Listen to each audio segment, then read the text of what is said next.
Have you ever looked at a handmade soap bar and wondered how on earth do people make this from scratch? I am Rani. Welcome back to my channel.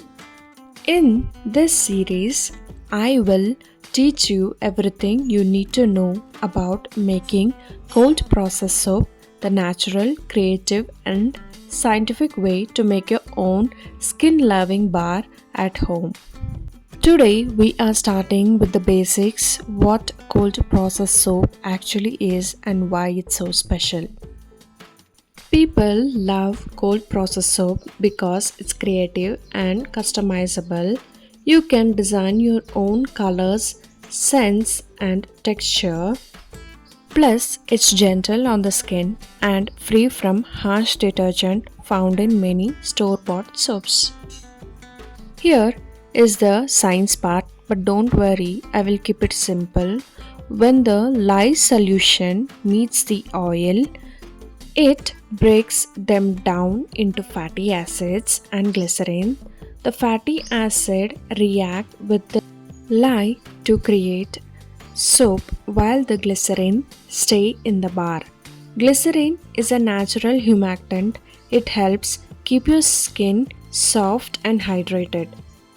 When we mix our lye solution, that's sodium hydroxide plus water, with our oils or butters, a chemical reaction begins called saponification.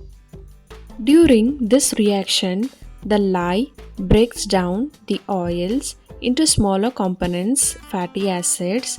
The fatty acids react with the lye to form soap molecules, while the glycerin stay in the mixture naturally.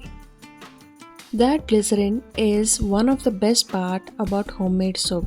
It helps your skin stay soft and moisturized. So, in short, the lye completely transforms. It no longer lye once saponification is complete. When your soap cures for several weeks, every bit of that lye reacts with the oil, leaving behind a safe, gentle, and cleansing bar. Pretty amazing, right? It's both chemistry and art happening right in your kitchen. Because we work with lye, safety always comes first.